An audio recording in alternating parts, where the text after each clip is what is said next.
নমস্তে মিত্রগণ,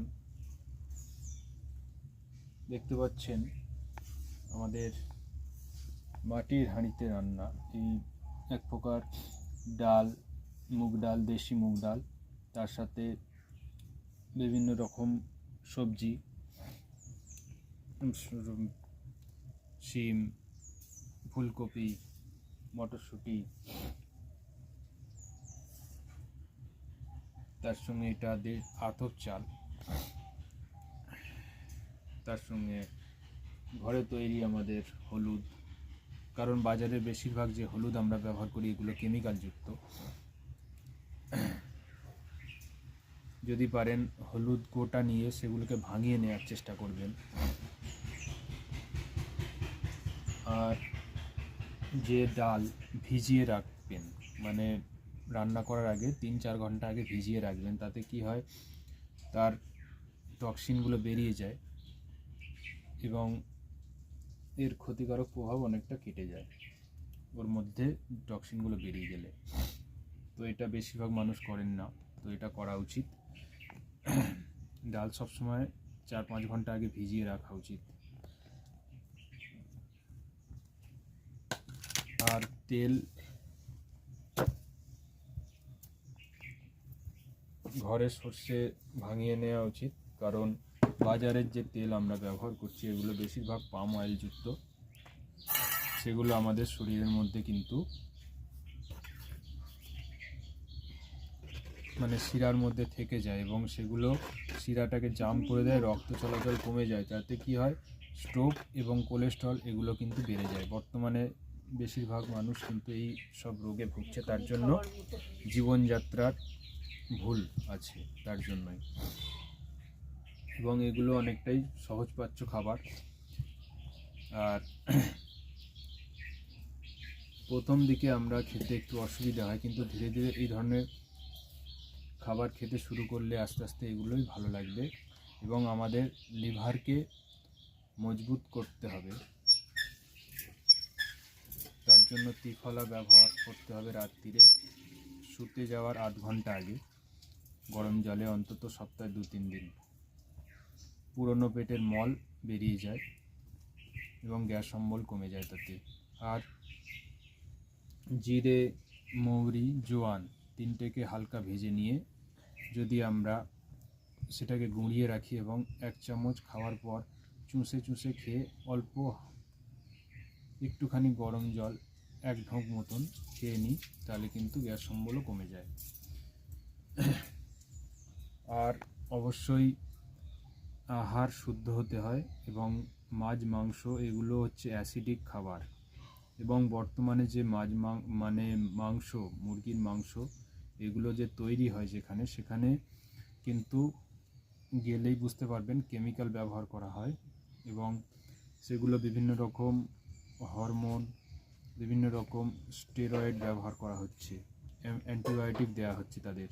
সেগুলো আমাদের শরীরে যাচ্ছে। আমরা একটা সময় আসবে যখন ওষুধ কাজ হবে না, কারণ আগে থাকতে আমরা ব্যবহার করছি, শরীরে ঢোকাচ্ছি সেগুলোকে, রোগ হয়নি তার সত্ত্বেও। তার জন্য ওগুলোকে বর্জন করবেন। আর এই যে শাক সবজি, শস্য, ফল এগুলো হলো ক্ষারীয় জাতীয় খাবার। ক্ষার হচ্ছে আমাদের শরীরকে অম্ল থেকে ক্ষারের দিকে নিয়ে আসে, মানে অম্ল থেকে আমাদের শরীরের অম্ল রক্ত পর্যন্ত অ্যাসিডিটি করে দেয়, যার জন্য আমাদের বড় বড় রোগ হয়, এমনকি ক্যান্সার পর্যন্ত। তো যতটা পারবেন সাত্বিক আহারের চেষ্টা করবেন। এবং তো বিগত 6-7 বছর এই সাত্বিক বা শাকাহারী আহারের চলছে, তার সত্ত্বেও কোনো সমস্যা নেই। তো অনেকেই মানে শাকাহারী হয়ে তাদের কিন্তু আবার মাছ মাংস খেতে হয়, কারণ তারা সুষম আহার কীভাবে করতে হয় সেটা জানে না। কারণ পর্যাপ্ত পরিমাণে ডাল খাওয়া উচিত, মুগ ডাল, কুলত্থ ডাল, অড়হর ডাল, তো এই ডালগুলো সেগুলোয় প্রোটিন আছে, তার সঙ্গে কার্বোহাইড্রেট এবং আদার্স যে আমাদের মিনারেলসগুলো প্রয়োজন সেগুলো পাওয়া যায় ডালের মধ্যে। আর শাক সবজি ফল এগুলোতে ফাইবারও আছে, এতেও যাবতীয় নিউট্রিয়েন্টস আছে। এবং ফল সবসময় সকালের দিকে এবং সিজনের ফল খাওয়া উচিত খালি পেটে। যাদের আইবিএসের সমস্যা, পেটের সহ্য হবে না, তাদের খাদ্য গ্রহণের 1 ঘন্টা কিংবা 2 ঘন্টা পর খাওয়া চলে। এবং দুপুরে খাদ্য গ্রহণের আগে সবসময় বিট, গাজর, স্যালাড জাতীয় শসা এগুলো খাওয়া উচিত। আর বিকালের দিকে শসা খাওয়া উচিত নয়, কারণ তাতে জল আছে, আর ফলেও জল আছে তাতে, ওই জন্যই বিকালের দিকে ফল খাওয়া উচিত নয়। আর বিলনা ঘি অল্প খাওয়া উচিত।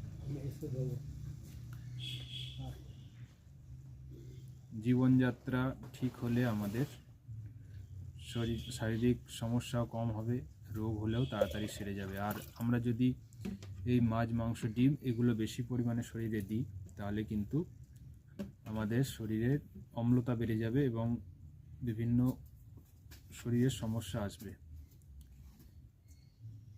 আর সাত্বিক আহার করে বহু মানুষ সারা জীবনই কাটিয়ে দেয়, কিন্তু যারা মাংস আহার করে তারা শাকসবজিও খায়, ফলও খায়। তাই জন্য শাকাহারী হয়েও সারা জীবন একটা মানুষ বেঁচে আছে। উত্তর ভারতের মানুষ, বিশেষ করে রাজস্থানে প্রায় 60 থেকে 70% মানুষ শাকাহারী। সেখানে দুধ খায় বেশি মানুষ, দুধ জাতীয় বিভিন্ন এগুলো ব্যবহার করে। তো আমরা দুধ না খেয়েও যদি নারকেল খাই, নারকেলে দুধ আছে এবং তার মধ্যে আমাদের শরীরের প্রয়োজনীয় উপাদানগুলো পেয়ে যাই আমরা। তো কোনো সমস্যা নেই যদি আপনারা এই পথে চলেন, শাকাহারী হওয়া সম্ভব। আর বিশেষ করে যদি শক্তি চান, তাহলে মুগ কড়াইকে ভিজিয়ে রাখবেন রাত্রিরে, সকালে সেটাকে খেতে পারেন, কিংবা সেটাকে কলা করে খেলে ভালো হয়। কিংবা ছোলাকে রাত্রিরে ভিজিয়ে সকালে কিংবা একদিন পর কলা করে সেটাকে গুড় দিয়ে খেলে উপকার, শক্তিশালী খাবার একটা। কিংবা ছোলার সঙ্গে টমেটো, বিট, গাজর এগুলোকে মিক্স করে তার সঙ্গে একটু লেবু দিয়ে, জিরা গুঁড়ো দিয়ে খেলেও হজম তাড়াতাড়ি হবে এবং প্রচণ্ড শক্তিশালী খাবার এগুলো। খেজুর, কলা এগুলো শক্তিশালী খাবার। তাই শক্তির জন্য মাছ, মাংস খেতে হবে, এটা একদম ভুল সিদ্ধান্ত। প্রকৃতিতে আমাদের যেগুলো ঈশ্বর দিয়েছেন সেগুলো হচ্ছে সবচেয়ে শক্তিশালী খাবার। আর আমরা যে মাছ, মাংস খাই, সেই মাছ, মাংস তারা কি খাচ্ছে সেটাও ভাবতে হবে। মানে একটা মুরগি সে খাচ্ছে সোয়াবিন, সেই সোয়াবিনটা কিন্তু গাছেরই ফসল। একটা ছাগল, সেই মাংসটা তৈরি হয়েছে কিন্তু ঘাস থেকেই। তাই প্রকৃতির জিনিস যেগুলো আছে কাঁচা এবং ঈশ্বর যেগুলো দিয়েছেন সেগুলোই খাওয়া উচিত এবং পর্যাপ্ত পরিমাণে কাঁচা খাবার খাওয়া উচিত। শারীরিক পরিশ্রম কম হলে অবশ্যই আপনারা ভাত, গম এগুলো কম খাবেন।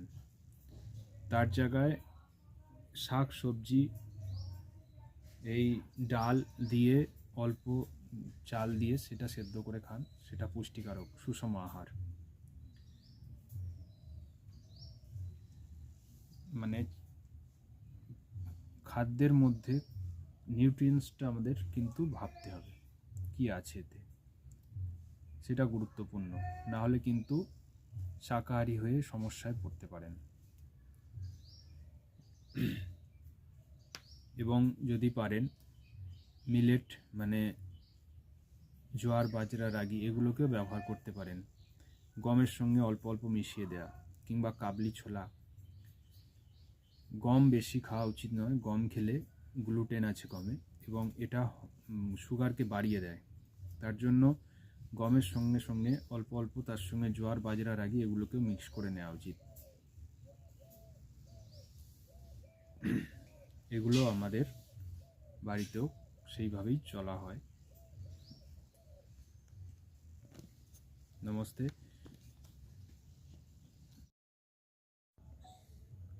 আর মনে রাখবেন, কোনো প্রাণীকে হত্যা করে যদি আপনারা খাদ্য হিসাবে গ্রহণ করেন, তাহলে কিন্তু সেটা মহা অপরাধ এবং পাপ। তার ফল অবশ্যই পেতে হবে। একটু অনুভব করবেন, নিজের একটা আঙুল কিংবা একটা হাতের অংশ যদি কেটে যায়, কোনো গায়ের চামড়া উঠে যায়, তখন যন্ত্রণা হয়। সেই রকমই প্রাণীগুলোকে যখন তার গলা কাটা হয়, তার ছাল চামড়া ছিঁড়ে নেওয়া হয়, তার পাগুলো কাটা হয়, তখন তাদেরও কিন্তু কষ্ট হয় এবং সেই ব্যথা, তার যন্ত্রণা, তার ভয় সেই মাংসের মধ্যেও আসে কিন্তু। তাহলে আমাদের মধ্যেও সেই ইমোশনগুলো আসবে এবং আমাদের মধ্যে ভয়, ব্যথা, যন্ত্রণা এগুলো কিন্তু ভেতর থেকে তখন আসবেই, কর্মফল ঘুরে আসে। প্রথমে হয়তো এইসব খাবার একটু অসুবিধা হবে, কিন্তু যদি আমরা লিভারকে স্ট্রং করতে পারি, যেমন রাত্রি যদি আমরা একটু ত্রিফলা চূর্ণ অন্তত সপ্তাহে 2-3 দিন খেতে পারি, গরম জলে শুতে যাওয়ার আধ ঘন্টা আগে, কিংবা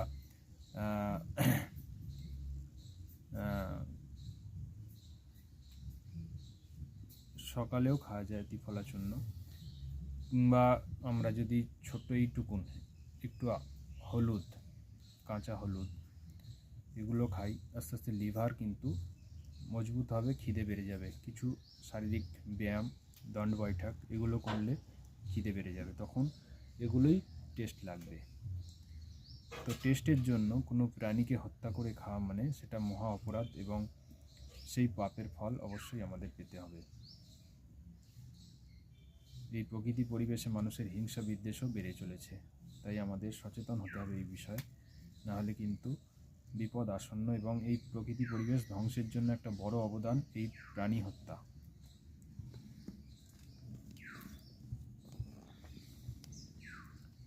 আশা করছি আপনারা এই বিষয়ে একটু সচেতন হবেন এবং ধর্মের সঙ্গে এটা জড়িত আছে, কারণ যম নিয়ম, যে যমের মধ্যে অহিংসা আছে, ঋষিদের পরম্পরা এবং তাদের দিক নির্দেশ যেটা দিয়েছেন সেটাকে কিন্তু আমাদের পালন করা উচিত।